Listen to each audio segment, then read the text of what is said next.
Jason, look at that. You and I are currently live on the World Wide Net Web. That's it. That's what the world's been crying out for, Joshua. Mm-hmm. Yep. Yeah. I agree. Give the world what it wants. So here we are, live right now, and we're starting this new series. You and I. It's we have a plan in place, and the plan in place is to release 3 new bottlings on our website every month. Yep. And with that plan comes a goal, and that is where we can bring in someone from that distillery, someone from that brand, so we can just learn a little bit more. It's nice to taste the whiskey or the rum or insert spirit here, but it's also nice to learn about it directly from the people behind the brand. Absolutely, yeah. People who are involved in these circles who can give us further information is cherished, valued by us, as is our good friend Ian Bruce, tuning in from Scotland. Good evening. Hey, there he is. Boom. Ta-da. Look at that. Oh, we can see his face too. Look at that. Bridge too far. Anyway, so Pincus. Pincus is here. Thank you for joining. I'm gonna bring Ari on right now. You've already poured some of your rum, but let's. Yes, sir. I come prepared. No half-measures over here. Hello, Ari. Hi there. How you doing? Good. Thanks so much for having me. Oh, it's our pleasure. Thanks for making the time. I know you're a busy chap, and I know you've had a busy day, so thank you for squeezing us in. Oh, absolutely. Full day of production for you? Yeah. I would say that. Kind of a little bit of everything today. So we're just wrapping up now, and here I am. Well, welcome. Welcome to it all. I don't normally do this, but I wanted to get things kicked off because there's a question that I would like answered, and I think it will serve our nation well also, which is, since we started collaborating with you, Ari, and Thornton in general, this has been Joshua's side of the business. And he's the man in Chicago, and he's the man at the distillery, and he's the man talking to you, and he's the man receiving the samples. And I'm curious, how did that come about? How did the two of you first make this connection? I mean, I think it came about because we occupy a very niche space and have, very sort of aligned interests that you're not going to find with a lot of other independent bottlers or distilleries. And that is namely around the kosher for Passover rum. We were keen on making some kosher for Passover products. I really love rum and have a bit of a rum background. So we started doing that. And as it started to mature, we were thinking about ways to introduce it to a new audience, besides just our own brand. And I had kind of known a little bit about Joshua, hadn't really met him, I think, in person at that point. And I did a shot in the dark. I'm like, hey, we're making this kosher for Passover dark rum. I know that you guys have done a little bit of rum bottlings. I know that you've tried to do some kosher stuff in the past. Is there any, way that we might want to work together? And the answer was resounding. I think I remember the email back. It was, since we started Single Cask Nation, we've always wanted to do a kosher Passover product. Yeah. We just had no idea, how, because, to be fair, very, very few distilleries make certified kosher Passover things. Mm-hmm. So there's a way for us to work together. I mean, from there, I sent samples. We started talking about what we're doing here at the distillery, and it kind of fell together. That's awesome. Yeah, it's really cool. Yeah, really well remembered. It was this problem where we came out initially as Jewish whiskey company, and for 8 days out of the year, that's a rough 8 days. If you keep kosher for Passover, you don't do whiskey. And so to be able to the fact that you reached out to us and said, oh my gosh, this seems like a match made in heaven. And getting the first bottling out, which I think was 2019, please correct me That may have been 2020 was our first collaboration. And then we did our second in 2021. And I think both of those had this rum recipe that was perhaps more approachable from a whiskey drinker's perspective. It wasn't very high ester. It was a bit more, fruity, maybe a little bit of nutty, perhaps due to some of the cask influence. And then with this year, we partnered with you on what you call your high ester recipe. And so I wonder if you can, which I've poured, by the way, and maybe we can go over some notes in a little bit. But I wonder if you can talk about, your normal rum production and how high ester rum production differs from that spirit. Absolutely. I mean, I will say that when we started making this, we kind of came at it from the same standpoint that you just mentioned, that you have whiskey drinkers, of which I'm one. And for those 8 days out of the year, they really can't enjoy their favorite spirit. And so we're trying to find a rum that bridges that gap, that really does appeal to people who have a whiskey drinker's palate. Particularly since we were just testing the waters. It was the first ever, as far as I know, certified kosher for Passover rum in the world. So I didn't necessarily want to, really make it a challenging dram. We kind of wanted to find a way that maybe is a little more approachable, that appealed to whiskey drinkers who maybe didn't have as much experience with different classic rum styles. And then once we got that proof of concept, that's when I started laying down a little bit more of the higher ester barrels. For us, I think it comes down to a handful of different production approaches. One of them is going to be absolutely the yeast strain. So the yeast strain, the first bottlings that we did was definitely a cleaner style of yeast. We also would ferment at a lower temperature, so that holds back ester production a little bit. So it's sort of more of a slow and low technique. For higher ester stuff, it was partially the ingredients. So instead of using any dark brown sugar, it was all molasses, grade A molasses as the fermentable, and then using this really heavy expressive yeast, and also fermenting at a lot hotter temperature, which I think you need to control, otherwise just fermentation will go off the rails really, really, really quickly. So it was a hotter temperature and also longer fermentation times. So the barrels, the barrel that you had picked, I think we were fermenting 2.5 to 3 weeks. Wow. Yeah. Okay. Which, if I have the luxury, I'm a huge fan of longer fermentation times in general, not necessarily that long. For our single malt, I'm definitely not trying to push into the 3-week 3-week area, but like 1 week, which is again, still a lot longer than most distilleries will do. I find a lot of really expressive flavors do come out in that late stage fermentation. Just very quickly, Ari, and listening to that list of ingredients there, they all sound very messy and very sticky. As someone with a production facility that's also doing single malt whiskey, are you using separate equipment here? Is it just a good old-fashioned thorough clean of a day? What's that looking like for you? Oh, well, I mean, we shut down the facility to anything grain-based when we make kosher for Passover.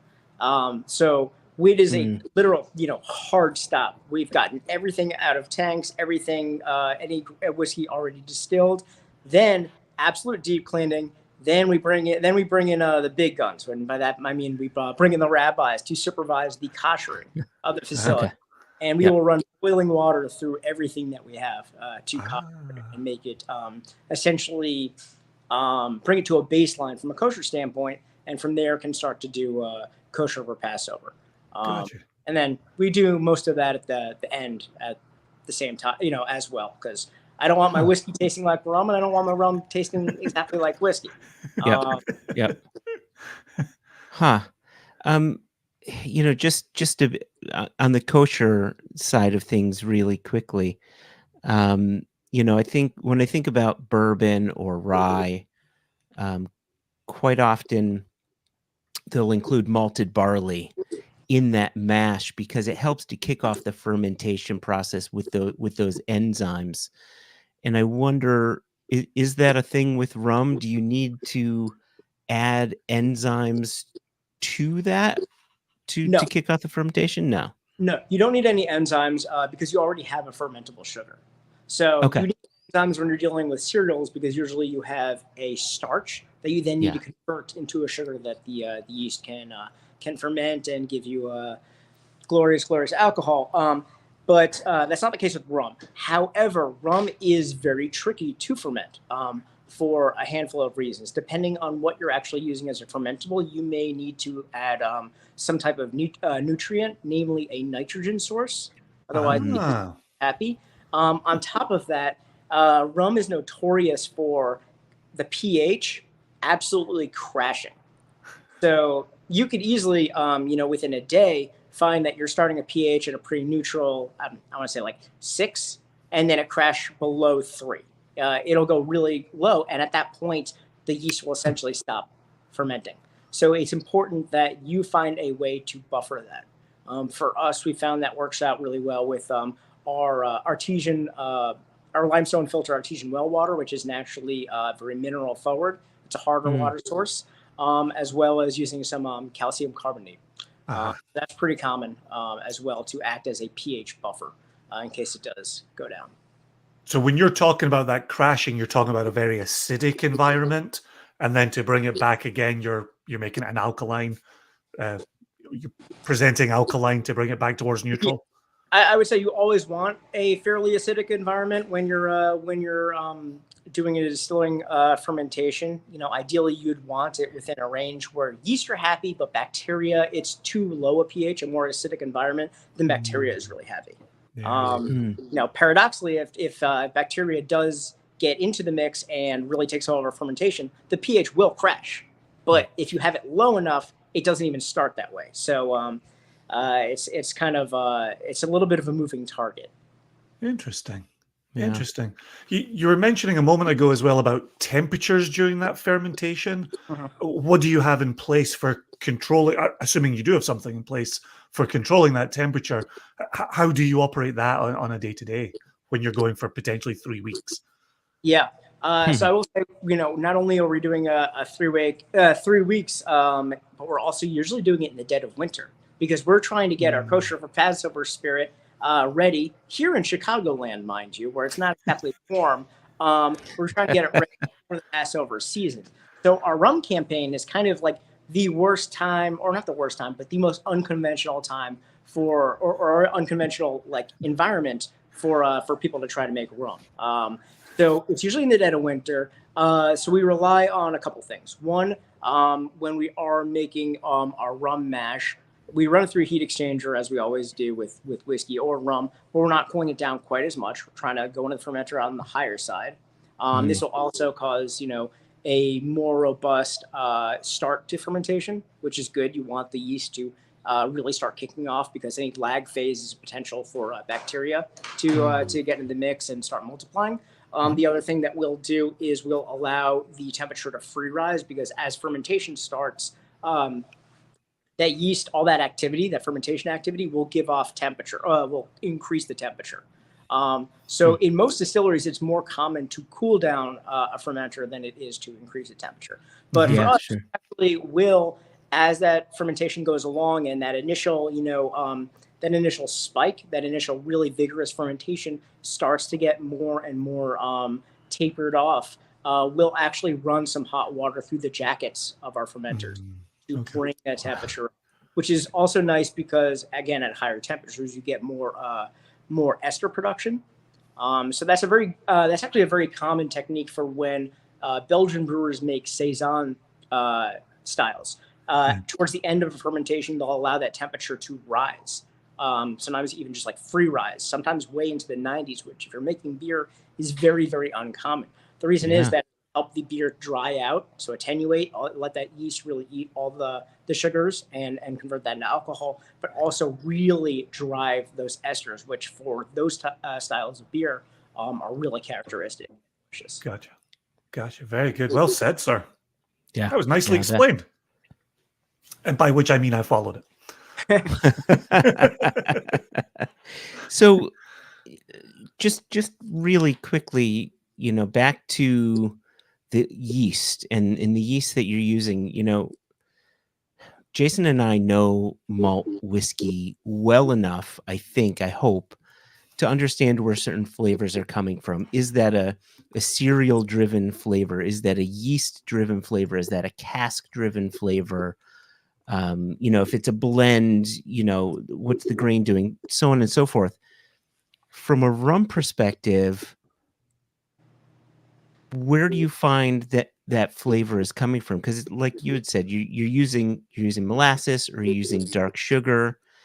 Does the yeast end up doing a lot of heavy lifting for the structure of that flavor profile? I would say it absolutely does. But part of that really depends on how you're distilling. So if you look at like traditional heavy rum styles, so high ester, they're usually run through pot still, whereas other types of rum, maybe a Spanish style rum, particularly, is going to be run through columns with a lot of plates. So you're really distilling to a high proof and getting it pulled away from the yeast flavors. To me, the way that I think about how much of an effect that yeast is playing on your spirit is a handful of things. One, how much, what kind of yeast are you using, what the temperature you're actually fermenting at, the length of your fermentation, but also how you're distilling, whether you're using a still that is designed to make a lighter spirit that sort of takes flavor away, usually, or is taking a lot of that flavor away from the raw ingredients, or one that's really intended to capture that. And so for me, when I'm making high ester rum, particularly, it's going to be pot still. It's going to be a much richer distillation to try to capture those yeast-driven flavors, some of that molasses-driven flavor as well. When we're trying to make a lighter rum style, we'll go through a column, but still a column with only 4 plates. So it's not, it's not those big like 20 plate columns that you may see, in rum producing areas, or if you go to bourbon country, it really is kind of just a middle ground between a more industrial style column and a traditional pot still. I think we see it right behind your head over there, over your right shoulder. Yep, that's our spirit still. Did you name it? Please tell us you've named your still. Okay, so the one behind us, the big one there, that's Bubby. Okay. Named after my grandmother, because it's short and stout and cantankerous, but also makes delicious things. And then this one, we don't really have a name. I sometimes call it Cyclops because it kind of looks like it's got like the guy from Krull. Yeah, exactly. Yeah, I'm kind of waiting until like really comes to me, something creative and has can be future proofed. But Bubby is here to stay. There you go. Does Bubby know of the naming convention? She does. She doesn't know the explanation. It's also kind of funny watching you here, Ari, where we got used to, through the pandemic and all of us jumping onto Zoom, we got used to people having the background of their Zoom be their distillery or their whiskey collection. But when we set up earlier, you came walking through that background. And so it's hard to kind of get our heads around the fact that is real. You are in the distillery. That is not just a still photo behind you. No, this is my office. This is where I am each day. Nice. Even if I'm not, actually turning knobs on the equipment, I'm sitting right where you see me right now, working on my computer and keeping an eye on all the things going on around here. That's awesome. Really cool. Hey, I just want to pause this here. I realize we got about 10 minutes left. I want to talk about things other than rum. However, we had some questions that came in, and I wanted to tend to those really quickly. And of course, we asked everybody, what are you drinking? And This is Ian Bruce, a good Scotsman living in Australia right now. And he's asking, does rum react the same way to whiskey when being matured in casks? For example, its reaction to temperature variations or climates? That is an excellent question. I would say for the most part, yes. There's going to be some differences, and I would, again, if you're coming from like a single malt background, then you're more familiar with pot distilled spirits. I would say that a really light industrial rum may not react in the same way, just because there are less congeners in there. If you're talking about a heavier rum, I would say there's a lot of the same things, but it would also will often start with an even higher ester content. And esters will increase during maturation. There's a handful of other things. Also, the environments are vastly different. Obviously, for us, our maturation environment for rum and single malt is exactly the same, and we like that. But traditionally, typically, rum producers are in very tropical environments. It is really hot and really humid, which is, again, vastly different than other areas. Scotland's very humid, but it's really not hot. So you don't see that rapid maturation or nearly that amount of evaporation through the cask. I would say those are the main things. Both, again, for malt whiskey and rum, will typically use refill cooperage. So that is something that is pretty common throughout. I would say those, as well as that many rum producers enter the cask at a very high proof. We do everything at a lower proof, but some producers will go in at a very high proof because there's no regulation around that. I was actually going to ask you that question about cask type that you just broached a second ago, where our Thornton right here, beautiful rum. Thank you for distilling it, Ari. Is new charred oak. And I'm curious what differences you're seeing on site between, assuming you've got some, new charred oak and then reused casks for your rums. How are those weighing up? So all of our rum is going to be in new charred oak. And that's for a handful of reasons. But the big one is for kosher for Passover reasons. We're not going to be using refill whiskey barrels for that. We could potentially empty rum barrels and then refill them. I haven't done that. That's what I was wondering about, exactly that scenario. I don't do that because I actually really want to use those freshly dumped rum barrels for a single malt. Okay. So I really look forward to putting together every year's blend of rum, not only because I really want to taste that year's blend and work on it, but also then I have all those casks that I can immediately fill with single malt new make spirit. Makes sense. When we actually release our, at least our unpeated single malt, we expect it to be a blend of X rum, X rye, X bourbon, and some new charred casks. So I don't have a great analog there, but all of our rum is in new charred casks, but I very much prefer low char and with added toast to the cask. One is because I don't want the rum to be overly oaky. We just don't want to have those parallels where even like a bourbon drinker will see a lot of the flavors that they really like in their preferred spirit in that rum. But we also don't want it to be just, really have too much new oak flavor, because then it's going to take away from, those esters or that molasses character and all that stuff that we work so hard to get into it. So even then, try to go pretty low on the char. Yeah. So good. Good, Ari. Yeah, beauty. That's actually a good segue into your single malt. There's a couple other comments here that I think we can get at towards the end, but I really want to talk about your single malt here, because I know that's a newer thing for you, somewhat newer. You did give me a taste of some of your peated stuff, which, I mean, I gave you my private notes. Maybe I shouldn't announce them here, but I loved the direction in which it was going. And so I wonder if you can talk about your American single malt in your approach to it. Because, here we are in America, and we're all taking, Balcones is nothing like Westland, and Westland is nothing like Virginia Distillery Company. So what's the Thornton Distillery take on single malt? Absolutely. I'll take a step back and say that single malt is what we've always wanted to focus on. And that's what I want to focus on. I come from, a single malt Scotch background. I studied at Heriot-Watt in Edinburgh, and really focus on that. And that's when I came back stateside. That's really what I've always wanted to do, and that's what we've been trying to do really from day one. So we've really just been laying down inventory of single malt. But our approach, there's a couple things that I would say is unique to the way that we really approach single malt.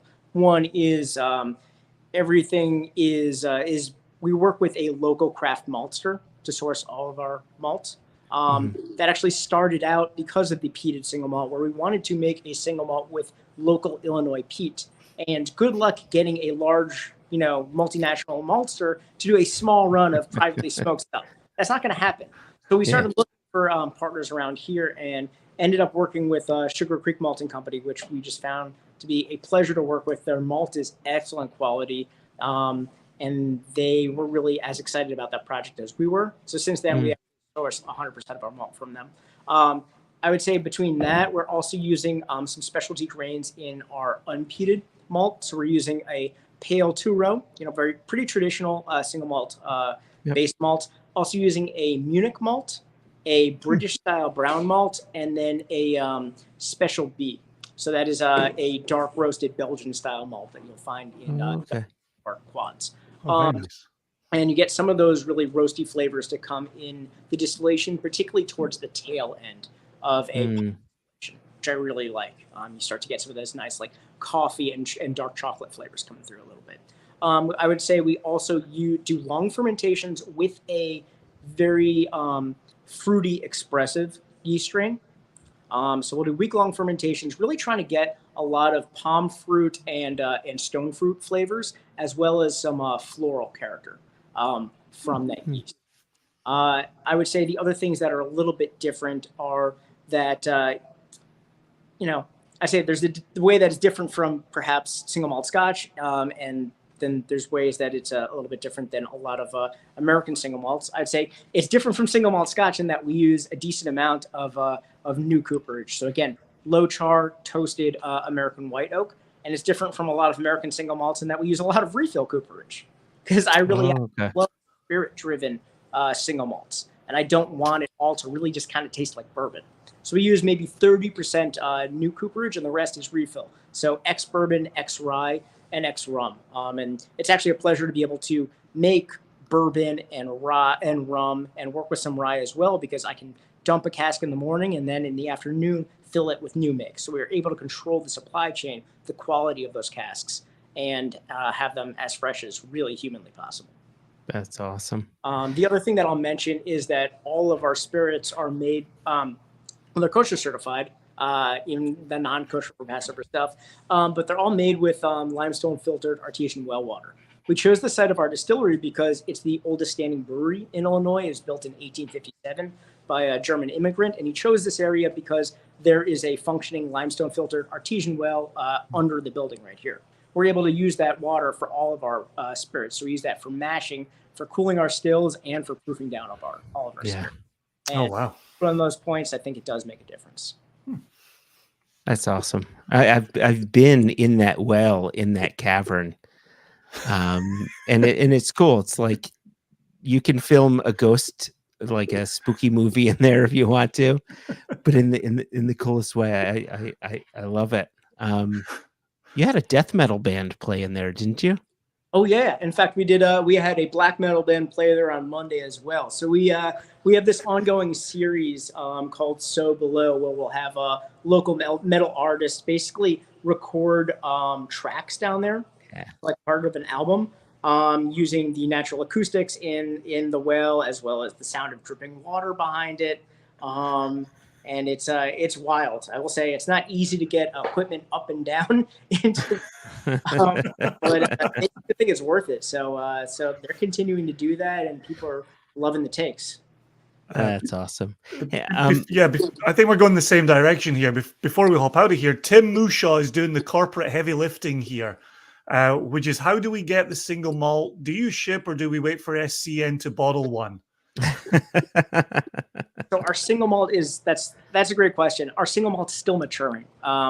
we have some spirit and cask that's upward of 4 years. We got some, that's coming up on 5 years. I don't want to release something too young just for the sake of getting it on the market. Smart. Particularly since we're using a lot of refill cooperage, I find that those barrels, they need more time, but it's so worth it, because then you have this really bright, spirit-driven single malt rather than like an oak bomb. So I'm sorry to say I don't have anything for you right now. If you ever come to the distillery and reach out to me, I'm happy to show you the warehouse and I'll open those. But we're looking at potentially releasing towards the end of this year, at least in small quantities. Okay. So we'll have a little bit of our unpeated stuff as well as our Illinois peated single malt.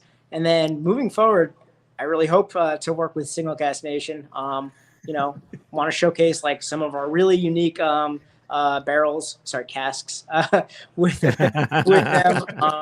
So I would say a little bit of both. But when that does happen, I'm hoping we can ship. Maybe we'll try to work with a fulfillment partner. But please just follow our socials. That's like the best way to find out when we actually are releasing. And otherwise, thanks for your interest. And I promise I'm just as eager to get our single malt on the market as anybody. I've been doing it for better part of 6 years now. So I want to see something in the bottle. There you go. Makes good sense. Just if you have just another minute or two here, just a couple more things here. And I think you may have touched on this before when we were discussing rum. And Frederick wanted to know if you'd be using any of your ex-rum barrels to mature your single malt. And I think that's what you have them reserved for, yeah? Yeah.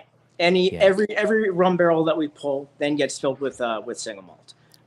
Mostly it is a full term maturation because finishes are cool. I like finished whiskey, I think it can be interesting, but I'm also really interested in exploring what happens when you put new make spirit in a cask and let it live out its entire life cycle there. So that's how we approach most of our rum barrels, is putting new make spirit in it and having that mature. And then that gives us options, because we could either bottle that as a single cask offering, where you really get the unique flavors that come from that, the unique way that single malt has matured, or you can use that as a blending tool. So when we put together, our flagship unpeated single malt, it's going to have ex-bourbon components, ex-rum components, ex-rye components, and each one of them is going to add a different layer of complexity, and we'll be able to bring in different flavors that I think will work harmoniously.